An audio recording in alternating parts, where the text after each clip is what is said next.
la presidenta Rincón, que sé que está confianza, que agradece, pero yo estoy convencido de ello, de unidad. Consejos de política territorial que se han tenido a lo largo de la legislatura, no estamos a punto de tener. Creo que esta más, presidentes, presidentas, tras 14 días, son datos muy parecidos. En primer lugar, a día de hoy, o a día de ayer, mejor dicho, los últimos datos que tenemos disponibles, lo conocéis bien. No vamos a poder hacerlo físicamente, estamos convocados, como bien sabéis, a una Países Bajos, en Holanda están 1.300, en Estados Unidos y Sudáfrica están por encima, en función de los grupos. Me gustaría concretarlo desde que se inició la ola actual y es de esperar en consecuencia que la vacunación con especial intensidad en la Unión Europea, que es a los dedos, no solamente porque lo permita la ola del COVID, sino también porque esta variante se ve a instalar. Hoxe temos 46 personas en UCI, 4 menos. Os datos a día de hoxe son os seguintes: 123 casos, 100 puntos menos que a media de casas, e tuvimos que lamentar nas últimas 24 horas 5 fallecimientos, 93, e en España en 695. 4 puntos menos que a media de España, que supera o 14. A premia agora mesmo é a velocidade do contagio. É dicir, o número significa que se siguen contagios explosivos a alta, tamén baixa de forma intensa. Esa é a esperanza que mantemos. Se está propagando no peor momento. E o peor momento é o Nadal. E ponderada, con medidas por 11 anos, os podamos vacinar rápidamente con unha dose. Por tanto, ante esta situación, o que quiso trasladar Galicia é que sería bo poñer en marcha unha resposta medida e ponderada con medidas proporcionais e proporcionadas, e, se fora posible, con medidas similares ao conxunto de España. Primeira delas que plantexamos como prioridade 1, a vacinación.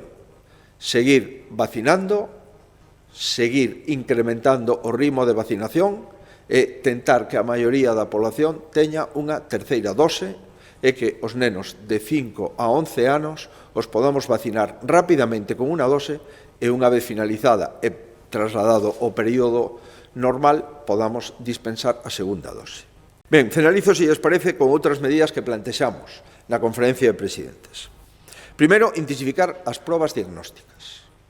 Do mesmo xeito que facemos test nos aeroportos as persoas que veñen do resto de Europa ou do resto do mundo, pensamos que durante estas festas de Navidad deberíamos de facer test en todos os aeroportos a todas as persoas que veñan de calquer comunidade autónoma.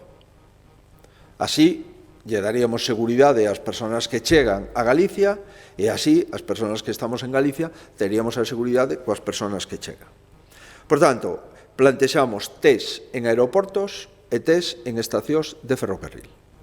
Ademais, retomaremos os cribados de poblacións enteiras e, ademais, seguiremos ofrecendo PCR sin cita para os contactos estreitos sen síntomas. Ademais, como saben, puxemos probas gratuitas para os nenos menores de 11 anos a través de test de antíxenos en saliva nas farmacias. E, por tanto, nós que acabamos de facer esta proposta, non sei, dado que o Goberno non a considerou obrigatoria, non sei o que van a facer o resto de comunidades autónomas, pero sí, nós imos a intentar facer test de antíxenos voluntarios nos aeroportos galegos e nas estacións de ferrocarril galegas a partir dos próximos días, unha vez que xa están chegando as persoas vía tren ou vía avión a Galicia.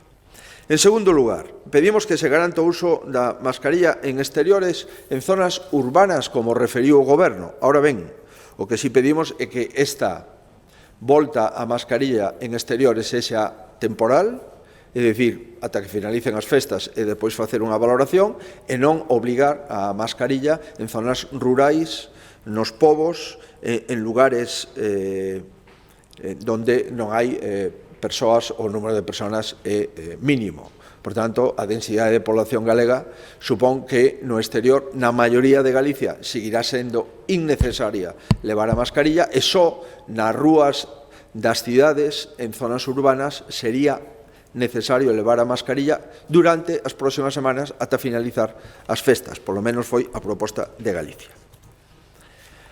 Terceiro, pensamos que é razonable, ademais hai comunidades que o reclaman, sobre todo Euskadi, Navarra, Cataluña, A proposta de establecer un documento de niveis de restriccións en determinados ámbitos, sempre dependendo da situación epidemiolóxica de cada comunidade autónoma, podendo chegar a limitar aforos cando a situación sube moito ou incluso prohibir en interiores cando estamos en situación de risco máximo.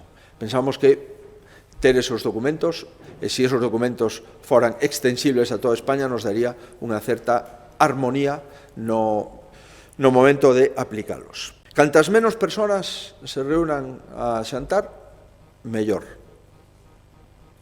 Si pode ser unha unidade familiar ou 2 unidades familiares, mellor que 3 ou 4 ou seguintes unidades familiares.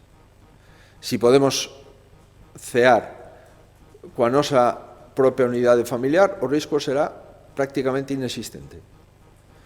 Si, pola contra, queremos ampliar a 2 unidades familiares, o risco nos parece controlado.